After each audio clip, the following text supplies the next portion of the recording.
In this video, I'm going to show you how to make money on YouTube. I'll show you how to start and what to do once you've started. This will cover mistakes that I made that MrBeast avoided and propelled him into making the millions of dollars he makes a year. Before we begin, one of the things you need to make videos is a computer, so I think it's only appropriate that the sponsor of this video is Micro Center. Specifically today, we're going to be talking about the Main Gear Vector. It is a 15.6-inch display gaming laptop that can be used for a lot more. Photoshop, video editing, gaming, streaming, this laptop can handle all of it and for a really good price. The Main Gear Vector is going for $999 USD, and the reason I bring that up is because that everything in this laptop that you get for that price is unmatched anywhere. You get the i7-9750H, which is a 6-core 12-thread processor, the GTX 1660 Ti, which is an incredible GPU for laptops, 16 gigabytes of DDR4 RAM clocked at 2666 megahertz, and a 512 NVMe M.2 SSD. In case none of that made any sense to you, let me make this really simple to understand. I got a laptop about that good a couple months ago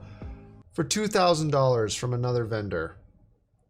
Buy it from Micro Center instead. Please check out the link in the description to see how you can get your own. Thank you so much, Micro Center, for sponsoring the video.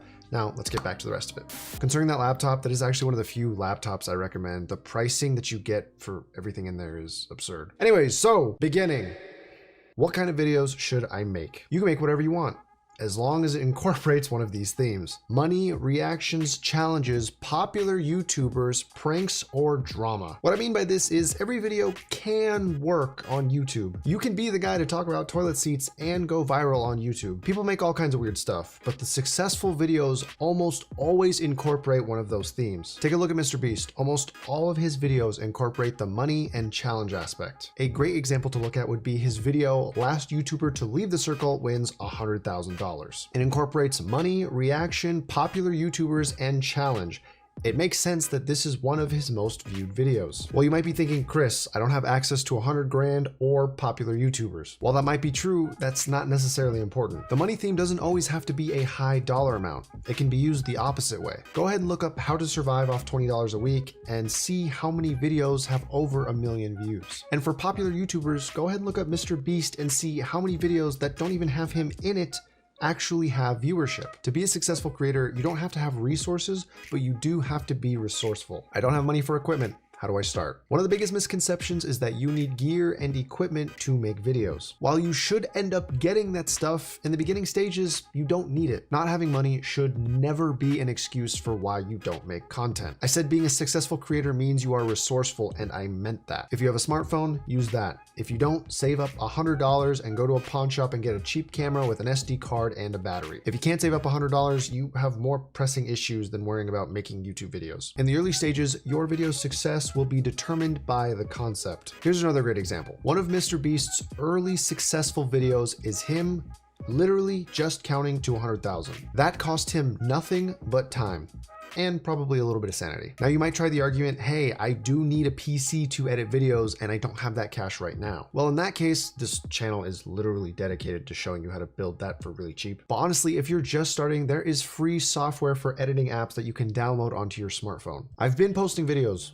None of them take off. I've been there. I've been interested in YouTube since 2008. I've been uploading videos that did not do well for over a decade. The thing I've learned in all that time that I wish I could go back and tell myself is this: it's not about you. When you make content and you want it to do well, it is never about you. Even if you're a personality on YouTube like Jake or Logan Paul or KSI, their videos and what they do is not about them. What people know those YouTubers to be publicly is what it's about. It's about the content that they provide. If they stop providing content, consumers will stop providing the views. Does that make sense? If it doesn't, leave a comment so I can describe it a little bit better. I used to upload videos of myself lip syncing and playing video games, and none of them ever took off. It wasn't until I uploaded a video of myself building a gaming PC for cheap that I actually got some traction. That's because the content was something that people were actually interested in. Gaming PCs are a hot topic, a lot of people want them, and people are always interested in saving money. So naturally, it did better than anything I had ever uploaded before. Okay,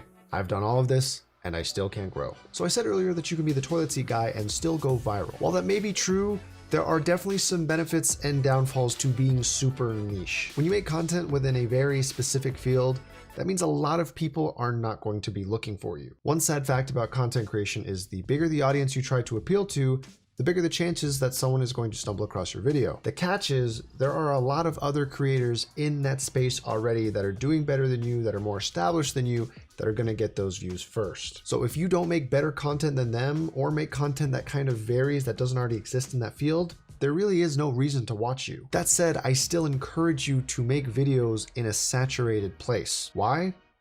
Autoplay. You know how when a video ends, YouTube automatically queues up another video to play if you don't tell it to stop? This is YouTube's way of trying to find another video that you are most likely to watch. Autoplay can get your video to be seen after a viewer watches a video that they came to see first. And if there are already a lot of eyes looking at challenge-oriented MrBeast type videos, maybe you should not be the toilet seat guy and come up with a challenge that MrBeast hasn't done yet. Middle. Okay, so let's assume you're gaining traction. What you're doing is working. You're seeing your sub count go up and you're getting consistent viewership on your videos. There are a few things now that you need to start paying attention to: thumbnails and titles. Truthfully, this is something that you should have already been working on or aware of, but I couldn't fit it in earlier, so here we are now. Take a look at MrBeast's thumbnails. They're very clickable, right? They have a lot of effort put into them. That's because he understands that your thumbnail and title are a 2-second window to convince someone to give you a chance. If you can't even get someone through the door, good luck getting them to buy anything that you're selling. Now, what makes a thumbnail good? Well, the first thing is that they are very easy to understand. They're also very easy to look at, not confusing or overwhelming. Keep in mind, a lot of viewers are actually watching YouTube on mobile. I know there are a lot of creators that don't upload their video privately and then check out what the thumbnail looks like on their phone. You should be doing that and getting a second opinion from your friends or family, asking them if they would click on that video. Second is the title. Titles and thumbnails combined should give your viewer an idea of what's to come in the video. They should complement each other in a way that gets the viewer excited about what's going to be shown to them. For example, if I put in the title $400 budget build PC, and then in the thumbnail all you see is a computer with $400 written underneath it, you know exactly what's going to come. It's not too exciting because it's already been laid out for you to understand. If instead it's titled, "I can't believe this computer was this cheap," with question marks instead of the dollar amount, then maybe you can generate some more clicks because viewers will be more interested to see what it actually cost. Understand the growth stage. This is without a doubt the most valuable information I can give to a creator that is already creating. If you are doing your job right, you are bringing in more viewership and more money. Don't stop. What I mean by don't stop is this. Look at MrBeast's YouTube channel. You'll notice a lot of money is spent on his videos. Well, it wasn't always that way. In the beginning, his videos were low budget, but as he got more viewers, the concepts and ideas of his videos became more daring. Why? When I made a few $1,000s, I just spent a few $1,000s. When I made $10,000, I just spent 10. So it's like, as I made more money, I was just like, all right, well now I want to spend it on videos somehow. This might sound like a no-brainer, but it isn't. I fell into this trap and I wish I didn't. What MrBeast does is what most entrepreneurs are afraid to do. Whatever they make, they spend. I'll be honest, the first viral video I made after it was done trending earned me about $10,000. I took that money, I put it away, and I went back to making my regularly scheduled content. That was the biggest mistake I ever made. Since then, my channel has never grown at the same rate, and rightfully so. I didn't take that money and reinvest it into future videos. 10 grand? I just made that money. There's no way I'm gonna spend it. I've never even seen that much money in my entire life. My point is, if you want to make MrBeast money, you have to make MrBeast moves. As a result of him pressing forward, he scaled up big time and probably makes around $500,000 each month off of YouTube. What I'm saying is, if you can't keep up with the momentum will not keep with you. Make your videos 10 minutes or longer. Just in case you don't know this, you kind of need to make your videos 10 minutes or longer. A partnered YouTuber gets to put ads on their videos when they are 10 minutes or longer. And I'm pretty sure that YouTube is more likely to promote videos of that length. YouTube makes more money the longer people are on the platform, and honestly, so do you. Don't fill your video with crap to try and hit the 10 minutes, but if you can, try to get there. Avoid no words and bad topics. I learned this the hard way, so you don't have to. Don't make content with controversial figures, questionable topics, or excessive cursing. YouTube has a way of punishing your CPM, cost per mil. That's the amount of money you make per 1,000 views. And throttling performance of a video if it doesn't agree with the views of companies that are paying for the ads that show up on YouTube. A while ago, I made a video of PewDiePie themed gaming PCs. I thought this video would take off because PewDiePie was incredibly popular at the time, and honestly, these were the nicest computers I had ever built.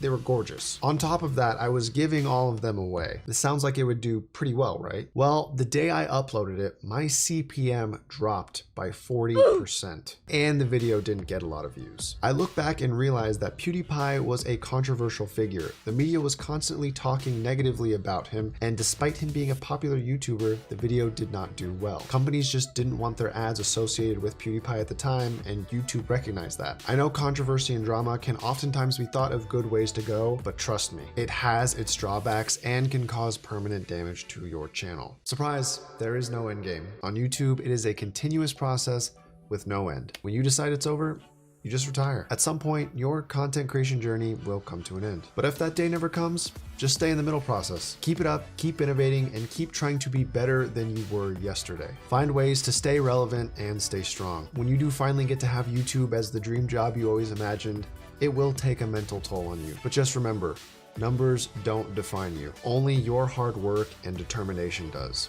Never forget that. If you guys like what you saw here in this video, let me know in the comments. There is a lot more that people don't know about when it comes to turning YouTube into a business. I'd be more than happy to share. It is dangerous information, I suppose, but truthfully, I don't think there are a lot of people out there who are willing to work hard enough to make this work. This job is fun, but it's also really hard. If you want to talk more about this or other topics, feel free to follow my Twitch streams. Thanks again to Micro Center for sponsoring this video. If you do want to save some money and get an amazing laptop to start creating content, stream, or game, please check out the link in the description. I'm serious when I say that is an amazing deal. Anyways, I hope you guys found this video creative, entertaining, or informative in any way, shape, or form. And as always, have a great day.